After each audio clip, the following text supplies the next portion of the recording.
Bonjour à tous, retrouvez-moi aujourd'hui pour la réalisation de ce projet. Il s'agit d'une mini boîte à pizza garnie avec des friandises sur lesquelles on va venir déposer les chiffres du calendrier et des sortes à réaliser. 24 petites boîtes qui composeront un nouveau calendrier de l'Avent. A tout de suite pour vous expliquer comment on procède.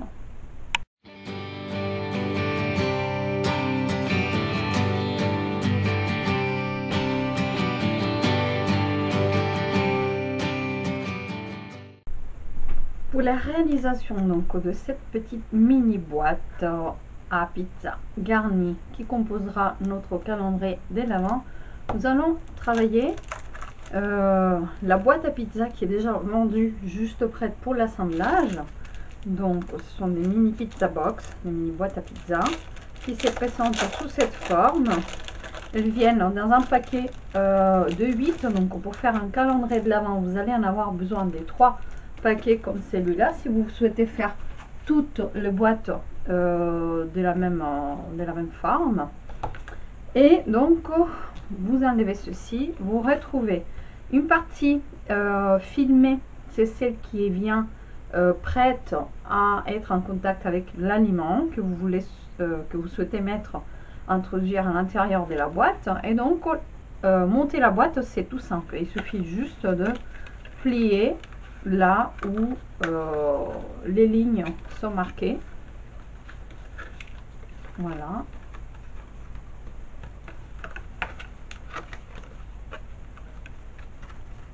Comme ceci, il y a 2-3 petits morceaux à enlever. Et ensuite, c'est simple comme bonjour. Vous n'aurez plus que à rentrer ces petits linguettes ici. Voilà, là je suis allée un peu trop fort. Il suffit juste d'enclencher, de retourner. Et vous voyez, les linguettes viennent s'incruster à l'intérieur, donc ça tient en forme. Après, elles se referment comme ceci. Voilà, donc ma boîte elle est prête à être garnie. Voilà. Vous voyez, elle reste parfaitement fermée. Alors, comment je vais venir décorer? À l'intérieur, vous pouvez rajouter ce que vous souhaitez, hein, un message, une invitation ou des bonbons quelconques ou des friandises. Donc, vous en avez de quoi garnir la boîte parfaitement.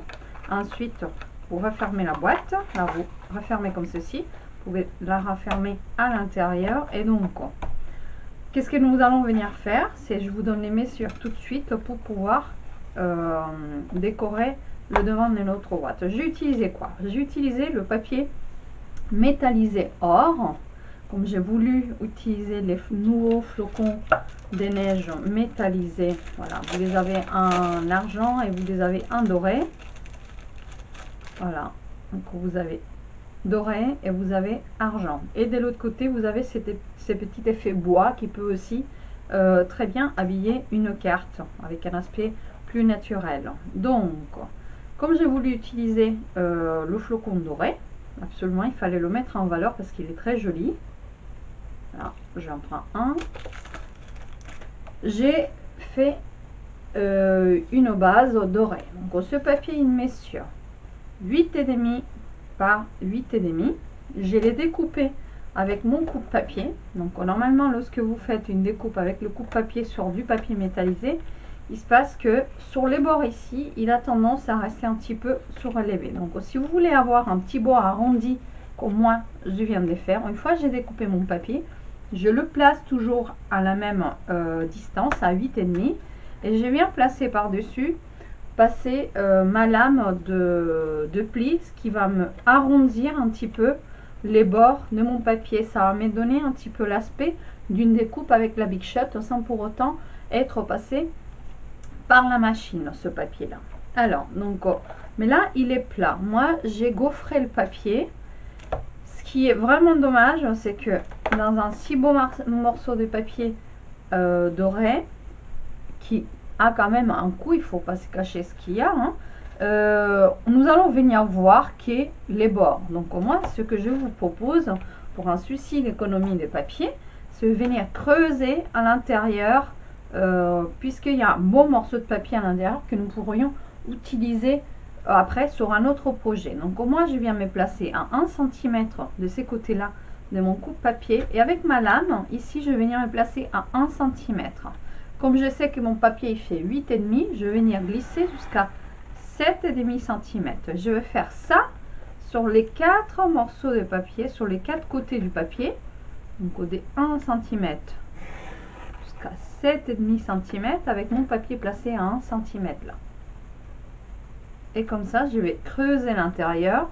Je pourrais donc réutiliser l'intérieur pour faire une autre découpe sur un autre projet. Alors c'est pas grave aussi, comme moi là j'ai dépassé un tout petit peu, ce n'est pas grave. Pourquoi? Parce que notre papier après il va venir laisser paraître juste quelques millimètres de papier. Donc une fois ceci enlevé, j'ai utilisé ce plioir qui est tout juste sorti aussi du nouveau catalogue automne-hiver Stampin' Up. Alors juste que je viens de chercher, il est tout en début du catalogue. Il s'agit donc de plioir à gaufrage matelassé, en pression matelassée. Voilà, donc il est très joli, il est très géométrique aussi, c'est pour ça qu'il est coordonné à ce set de tampons.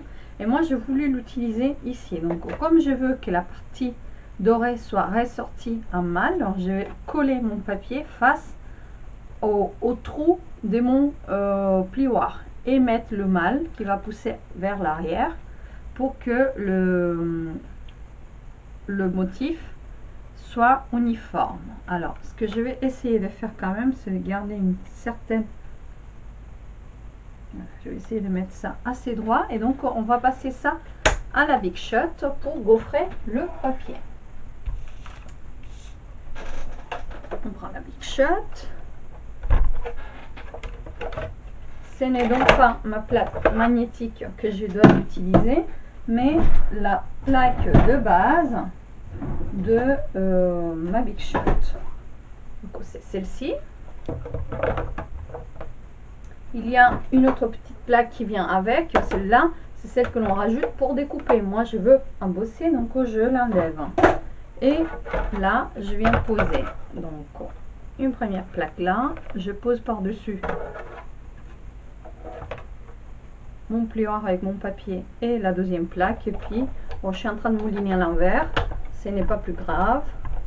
Le résultat sera le même. Voilà. Une fois ceci fait, nous obtenons un papier métallisé or qui vient d'être gaufré à la Big Shot. Voilà. Vous voyez? Et ça fait un très joli motif. Ça apporte de la texture au projet. Ensuite, par-dessus, je vais venir coller mon morceau de papier design. Donc il s'agit de la collection Joyeux Motifs. C'est la même collection que j'ai utilisée pour mon mini album ensemble à Noël, pour une boîte à bijoux que j'ai publié aussi il n'y a pas tellement longtemps. J'ai offert au mois de septembre à une amie. Donc voilà, j'en suis folle dingue de ces papiers là, ainsi que des autres papiers dorés métallisés qui sont prêts pour l'emballage. Donc là on va venir avec du double face, mettre sur le bord de mon papier un petit peu de double face, et c'est ça qui va venir adhérer à mon papier métallisé. Voilà. Donc juste essayer de garder toujours plus ou moins la même distance. Voilà. Donc là j'ai la base de ma boîte. Ma boîte, elle est comme ça. Donc je peux venir déjà coller ça par dessus avec du double face par exemple.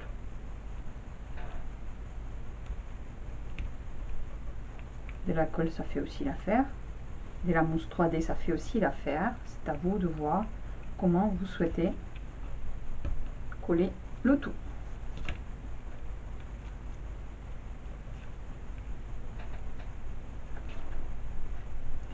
Et ça, on va venir le coller et le centrer. Donc attention, il y a quand même des petites lettres, hein, de la chanson qui est jouée dans les papiers. On va venir mettre les lettres là où la boîte est lourde, hein, pour pas que le papier soit à l'envers. Et donc là, mon papier, il vient s'écaser parfaitement sur le couvercle de la boîte.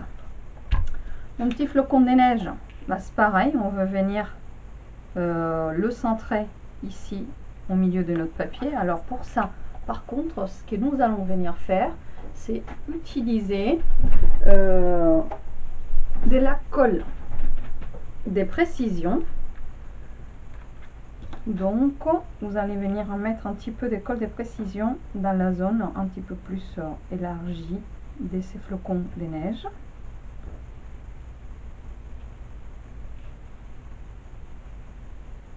Comme ceci.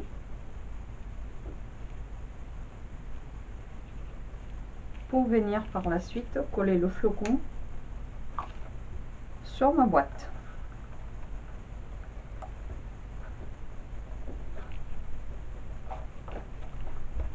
Voilà. Alors, n'oubliez pas de bien fermer votre colle de précision pour pas que la colle sèche dans le petit embout. Qu'est-ce que j'ai fait par la suite? J'ai gaufré, je ne sais pas si vous arrivez à le voir, mais j'ai voulu donner un petit peu de texture aux chiffres. Donc j'ai utilisé le set des tampons. Alors, je le retrouve, j'ai oublié de le prendre.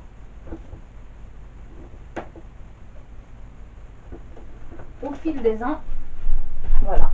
J'ai utilisé le set des tampons au fil des ans, qui est idéal pour une carte d'anniversaire, mais pas que ça, nous pouvons faire aussi des boîtes pour le calendrier de l'Avent.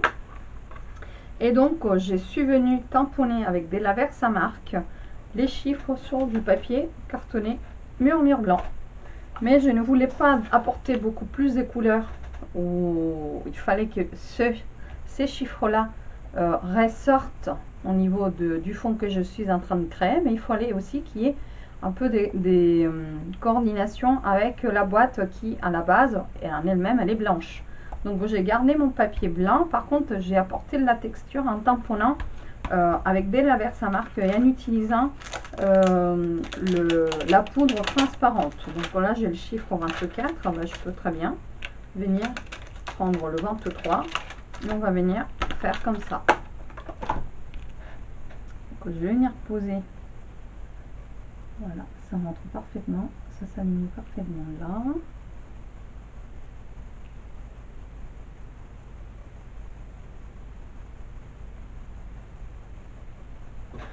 Alors, il me faut donc un bloc adapté. Un bloc qui a pris un peu de la poussière, c'est pas grave.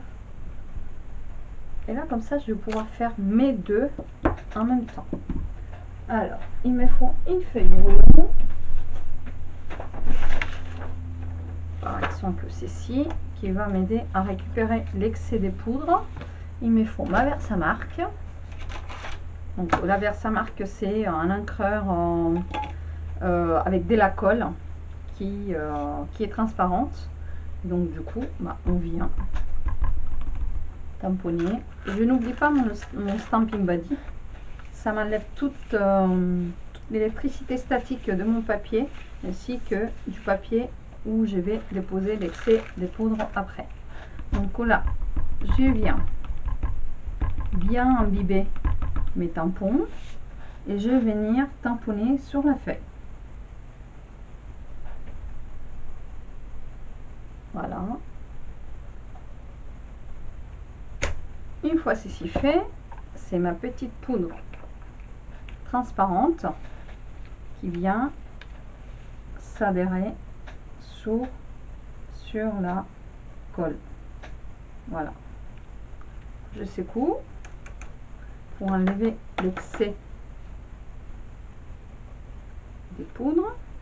Puis vous voyez, je ne sais pas si vous arrivez à bien voir, mais il y a le chiffre qui a été enrobé des poudres à embosser. Maintenant, je récupère cet excès de poudre sur mon pot. Avec un petit pot des poudres embossées comme celui-là, vous en avez de quoi faire des tonnes et des tonnes et des tonnes d'embossage, puisqu'à chaque fois ce sont des infimes particules qui viennent se coller sur votre création. Et ceci fait, nous allons venir utiliser notre pistolet à air chaud, désolé pour le bruit, et embosser le tout.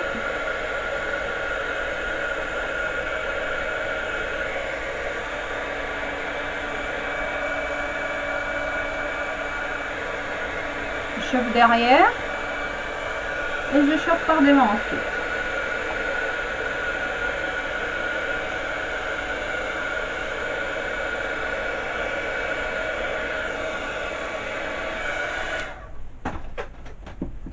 Mon chiffre, en plus d'être chaud présentement, il est devenu aussi brillant.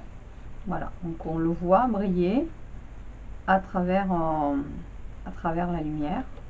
On voit que ça brille. Donc maintenant, c'est ma Big Shot qui va venir travailler à nouveau à l'aide des poinçons grands chiffres. Ce sont les poinçons coordonnés à ce set de tampons au fil des uns que je viens de vous montrer. Donc, vous prenez cette fois-ci, c'est la plaque magnétique que j'utilise. Je viens mettre ma base en bas et ensuite on va venir positionner les poinçons sur le papier.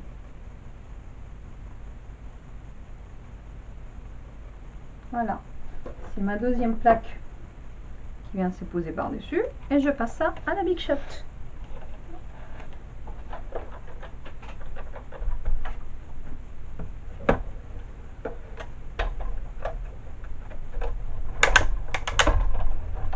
Voilà. Une fois ceci fait, je récupère le chiffre 2 et le chiffre 3 découpés avec cette brillance qui apporte le gaufrage au papier. Voilà. Libère la table. Donc, qu'est-ce que nous allons venir faire? Nous allons venir utiliser les mini mousses dimensionnelles pour pouvoir rehausser le chiffre du flocon de neige. Voilà, pour pas que ça soit très plat. On va essayer de donner un petit peu de volume à la création.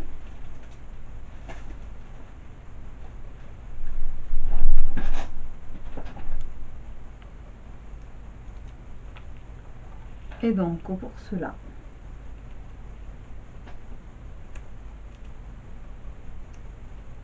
ils sont idéaux ces mini mousses parce que j'ai plus besoin de découper les grandes mousses. Alors je laisse les grandes lorsqu'il s'agit de mettre en relief des grandes surfaces, faute de quoi les mini font tout à fait l'affaire.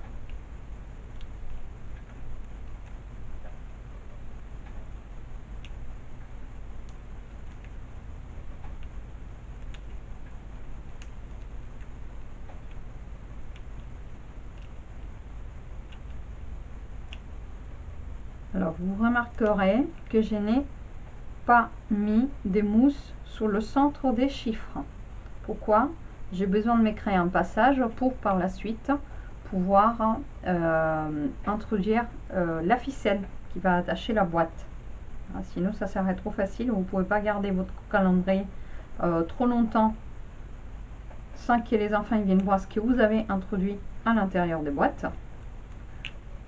Donc il vaut mieux les attacher comme ça, le temps que vous vous rendez compte qu'ils sont en train de faire une bêtise, vous pouvez arriver avant qu'ils aient ouvert la boîte. Il faut bien expliquer aux enfants qu'un calendrier de l'avant doit être respecté et donc il faut attendre la date qui est écrite dessus pour pouvoir ouvrir les boîtes, voilà, et recevoir la petite surprise. En fin de compte, c'est pour cela le calendrier de l'Avent, pour apprendre aux enfants à patienter, ou de moins qui prennent le temps qui met Noël à arriver, qui prennent leur mal en patience. Donc j'ai décoré avec une petite touche des couleurs autres que doré, noir ou blanc. Et pour cela, j'ai utilisé le set de tampons Cantique de Noël. Et j'ai utilisé ces motifs-là. Donc ce sont les feuilles de houx avec les petits fruits. Et j'ai découpé après à l'aide de mon poinçon coordonné qui est là. Donc, nous allons faire ça dans la chute de papier. Dans une petite chute de papier. Voilà, là c'est parfait. Et par contre, comme je veux, c'est un seul tampon et que je veux qu'il y ait deux couleurs, ce que je vais faire, je vais venir utiliser, j'ai mon tampon, désormais mon bloc, voilà, et je vais venir utiliser par contre mes feutres marqueurs à eau. Cette fois-ci, c'est mon marqueur cerise carmin et vert jardin qui vont faire l'affaire.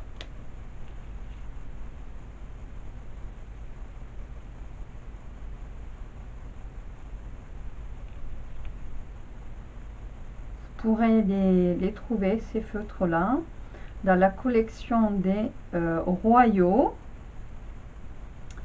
Puisqu'ils ne se vendent plus à l'unité, il faut que vous achetiez, si vous avez envie de les avoir, la collection des royaux. Et donc vous achetez les 10 feutres des 10 couleurs concernées par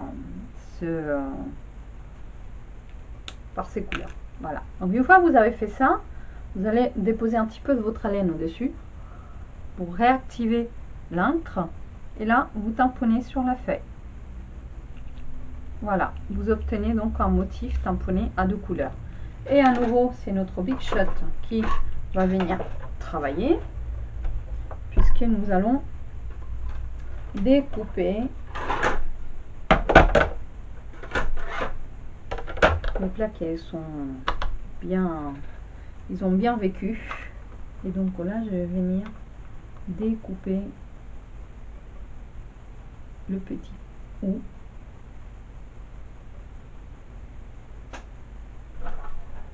à l'aide de ma Big Shot.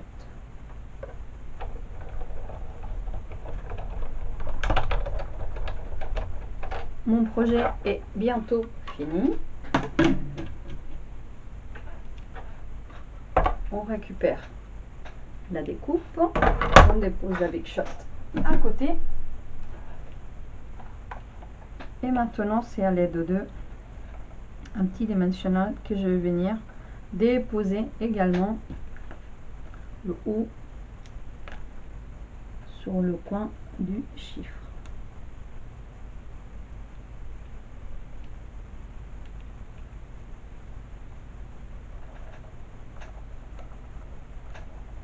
Voilà. Il est parfait. Maintenant, il ne me reste plus que à refermer et sceller le tout avec la ficelle doré. C'est un huitième. Moi j'adore. Il y en a un argent, il y en a un doré.